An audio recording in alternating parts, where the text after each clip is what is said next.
আমরা তেওতাও জমিদার বাড়ি এসে পৌঁছালাম। এই তেওতাও বাড়ির জমিদার বাড়ির যে বিল্ডিং এর বাহিরের অংশ, পাশেই রয়েছে একটি মন্দির যেটা সংরক্ষণ করে রেখেছে ঘন্টা বলে 20 টাকা ভিডিও করার জন্য।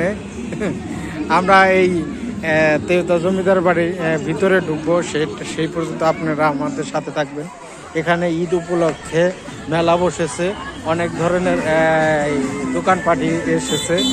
আমরা জমিদার বাড়ির ভিতরে ঢুকবো, সেই পর্যন্ত আমাদের সাথে থাকবেন সবাই। আমাদের মতো অনেক পর্যটকই এখানে এসেছে দেখার জন্যে, আমরাও এসেছি। কত সুন্দর ভিউ এবং আগেকার জমিদাররা কত সুন্দর করে কাঠামোগুলা গড়ে তুলেছে তা দেখতে পাচ্ছেন।